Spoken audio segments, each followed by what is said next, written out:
So yesterday was Colorado's pro day. Of course, the big conversation around Colorado is Shedeur Sanders, his draft stock, where he ends up going in the draft. Shedeur spoke on the NFL Network about his sort of the perception around him, some of the storylines that have been about him leading up to the draft. Let's take a listen. We always understood to block out the noise, even from Jackson State and Colorado. It's a lot of critics, it's a lot of hate, but we know what to do. We know how to handle that in every way, so we remain happy.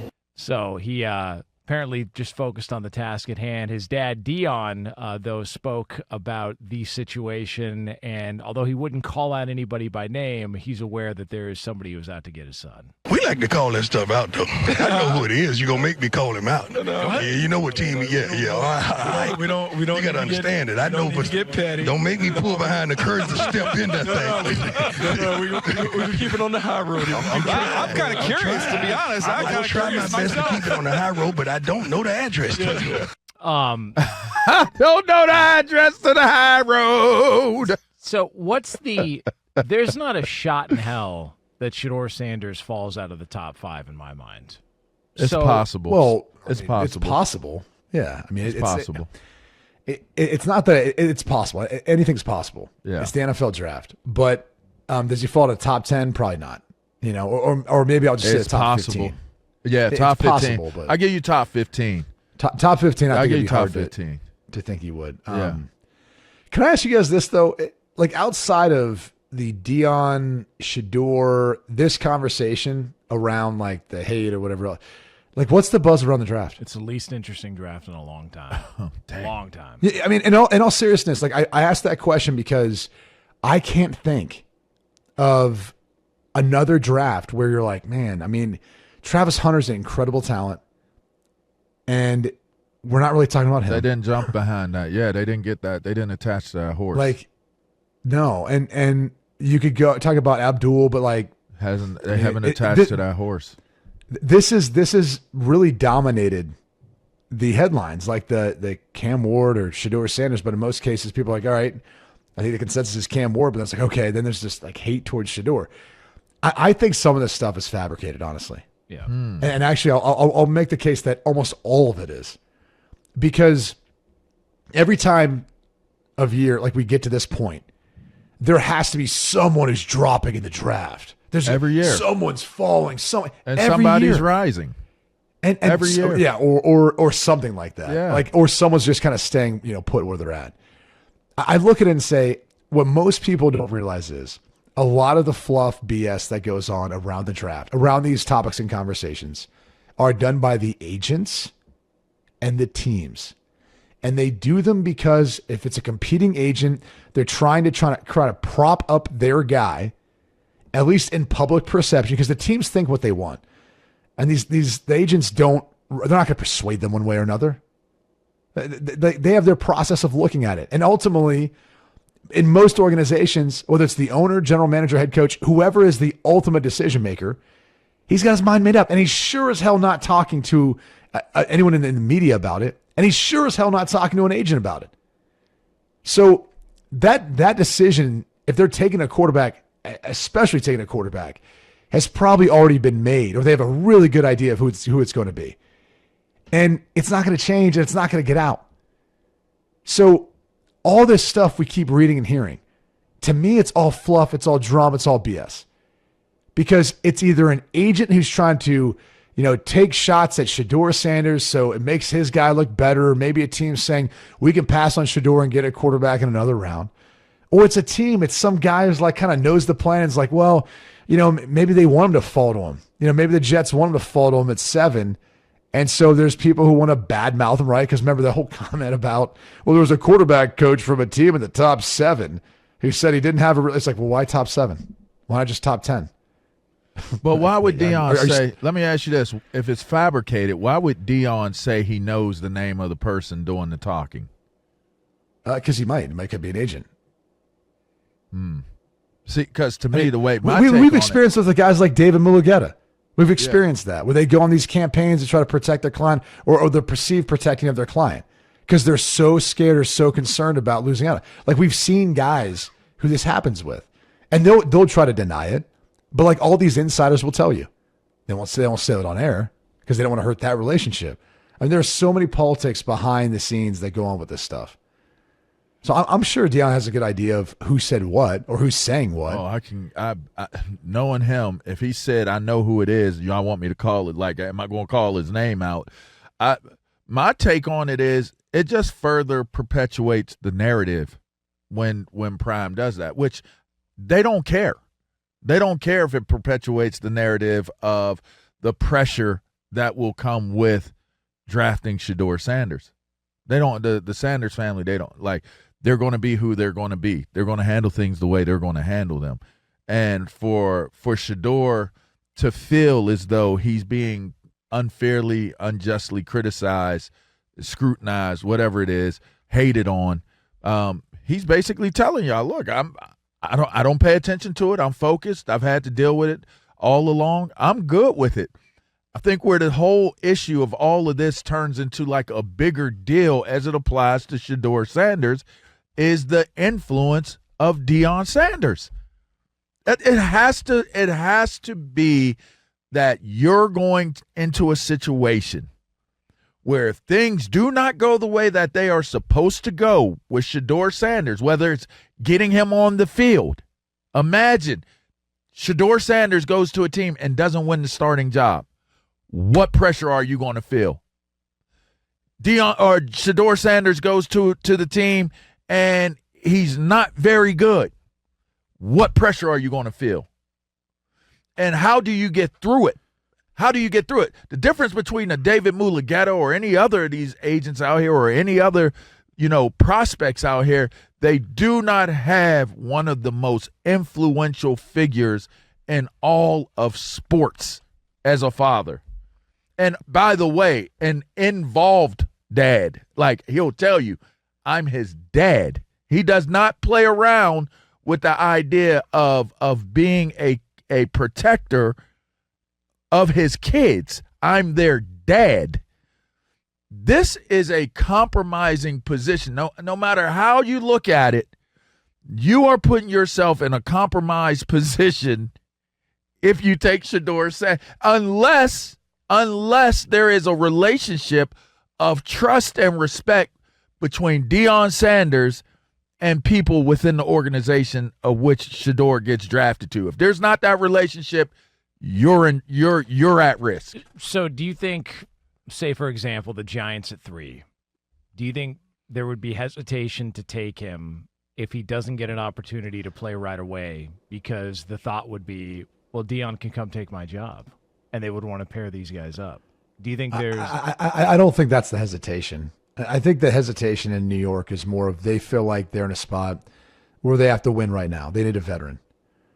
And it's not so much they're like worried about Deion taking. It doesn't matter. They're not going to have a job if they don't win games. So it's not about like, oh, we'll take him, and if things don't go well, we're going to get fired. Like, it doesn't matter who they take. If it doesn't go well, they're fired.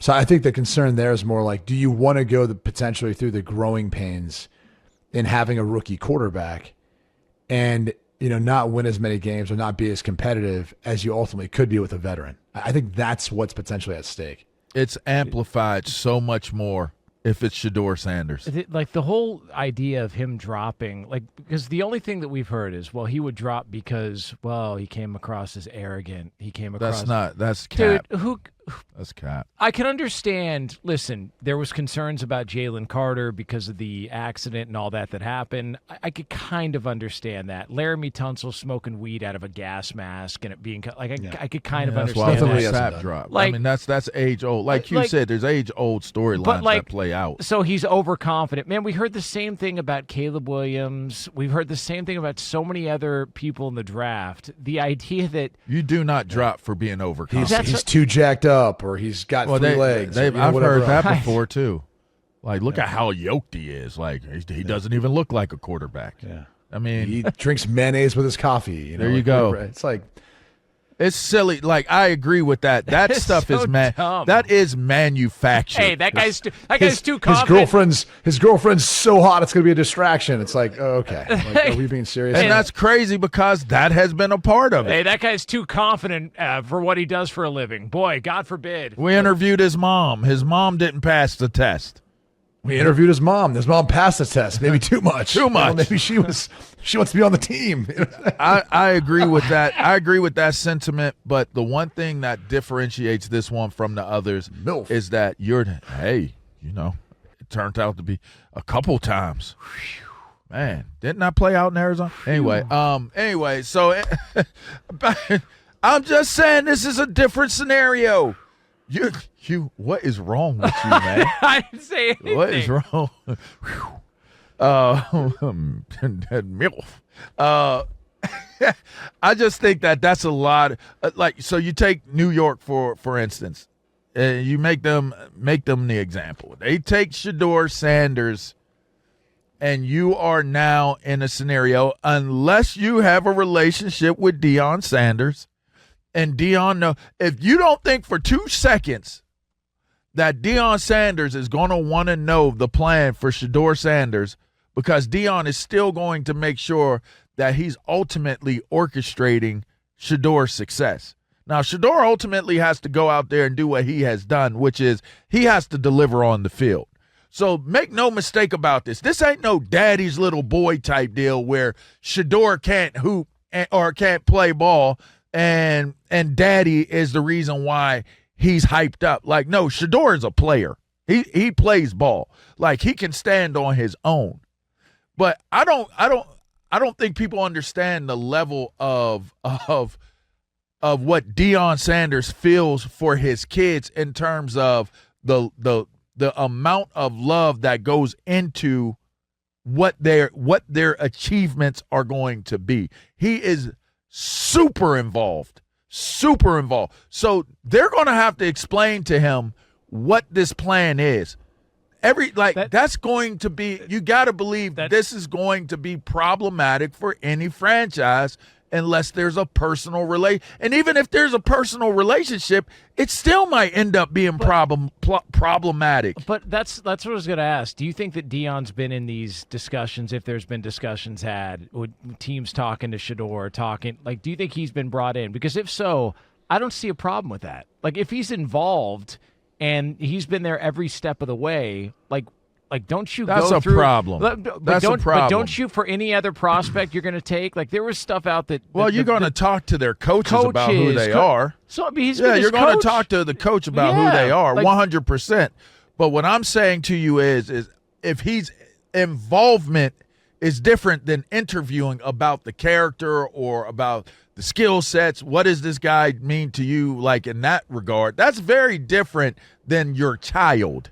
This is my child. I want to plan for my child. I think one of the things I've noticed about Coach Prime over the course of his transition from Jackson State to Colorado is he seems very concerned and aware of the narratives and aware of what the conversation is. Even if it comes his way, right? Because he popped off on the one writer before, right? Like, you can't even come around here anymore.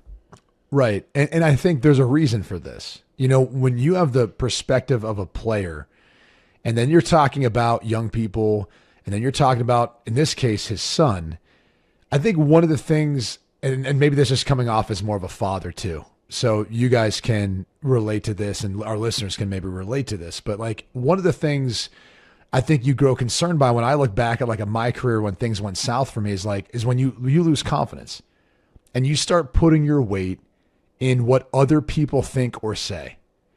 And I think that's one thing that he's done an unbelievable job of not allowing whatever some of the naysayers or narratives are that are out there to impact Shedeur, to impact many of the young men he coaches and mentors. And I think he's still protective of it, even though he's not their coach, he's their dad, and he's still aware and protective of it because that comes along with you. Like, we can say whatever we want, like you mentioned about Jalen Carter. And now looking back after his rookie season, you're like, my God, he might have been the best rookie, right? Like, he was phenomenal this year. But at some point, if some other altercation or off the field thing happens, what are they going to bring up? They're going to say, well, yeah, he had some issues too when he was at Georgia. Or yeah, they're going to bring up past events. And if anything would ever happen with Shedeur, the narrative in the media is going to be like, well, do you remember the combine? He had a bad interview. And do you remember, like that's how this all works.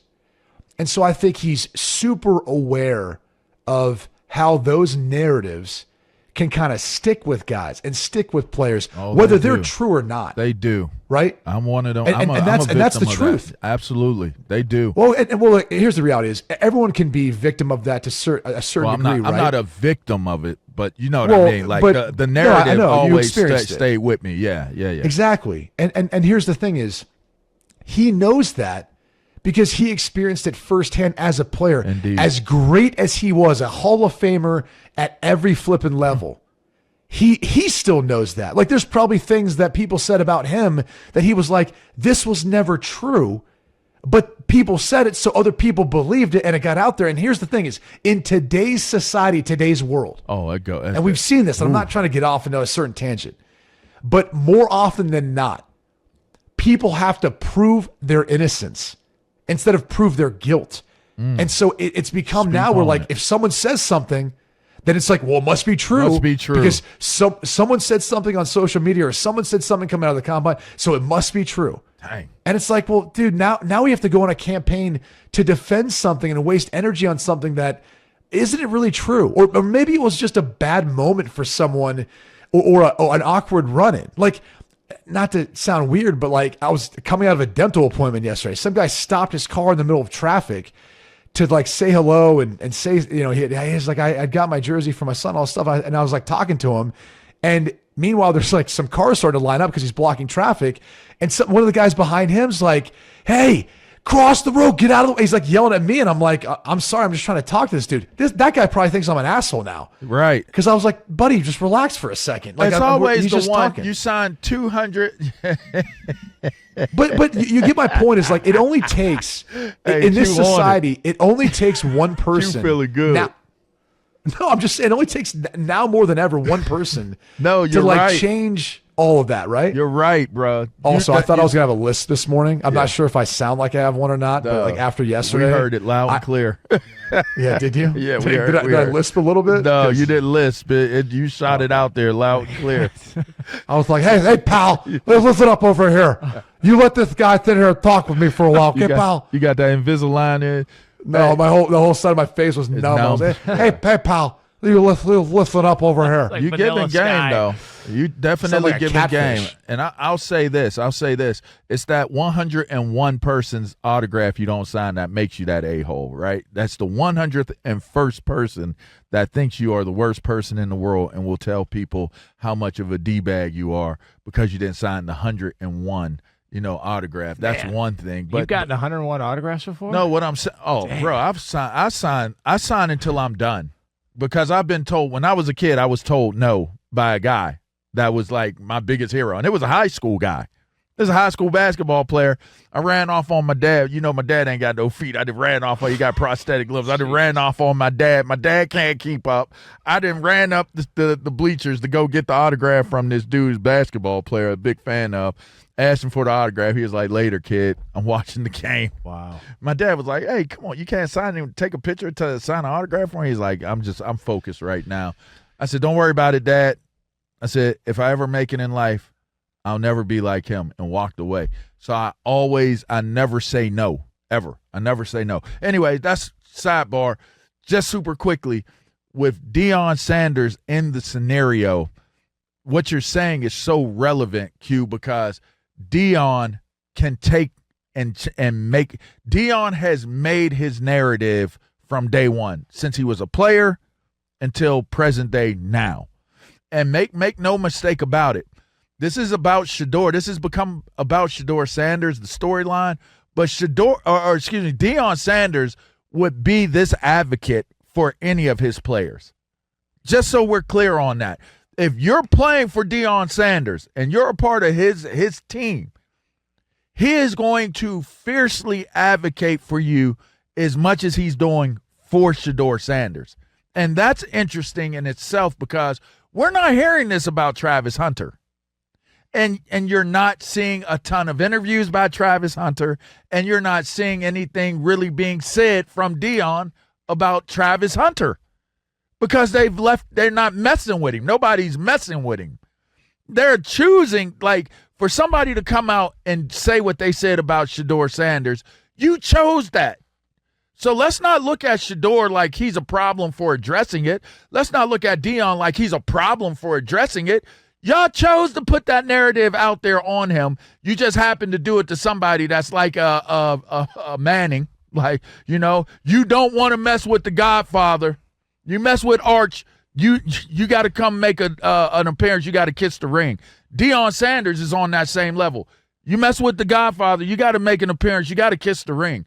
That's the type of influence and power that Deion Sanders wields and at the pro level, in the college or in the football space, in the sports space, in the media space. He's everywhere. He is everywhere, and he's respected and hated. And most people like him, that's the situation, that's the position that they're in. And he don't have a problem with engaging. No problem. And that could be a problem for Shedeur Sanders, because these teams may not want to have that smoke. Last time there was something similar to this with questions about whether or not you want to remember LaVar Ball, like it was, do you really want to have to deal with him? It's like, man, like, but it's even different from that. But the point is, like, his kids aren't getting in trouble. He's a good dad, man. Yeah, like, he's a good dad. He might be considered to be over top, but he's a brander. Yeah, and it's you don't hear stuff about, he's a terrible father, he's this and that. Like, I have no issue. I mean, LaMelo grabbed some sunglasses. Yeah, listen, and he's a gangster rapper now, apparently. But it worked out for him. There you go. It's inspirational stuff like that leads to the quality lyrics that he puts together. I look at it, I go, people are trying to find something wrong with every one of these prospects, as opposed to, like, hey, maybe he's just a really good player who believes in his abilities. And if that's the case, I don't know what separates him from anybody else who's been a great player in the league. Like, it's just, and if he gets everybody wants a Barry Sanders, nobody wants a Deion Sanders, but yet you love watching Deion Sanders just as much as you like watching Barry Sanders. Like, some guys are talkers, some guys aren't. It's just different. That's all. I don't think there's a shot in hell he gets past either the Giants at 3 or the Raiders at 6. I don't know, man. Not a shot in hell. I don't know. It's possible. I'm willing to take bets here on this show. He doesn't get past 3 or 6. It's possible. Shedeur Sanders. It's possible. And all that doubt that That's you're throwing out there. I'm not throwing any doubt. I'm just saying it's possible. I hope Deion hears that doubt. Oh, he'd Not be for me. listening now.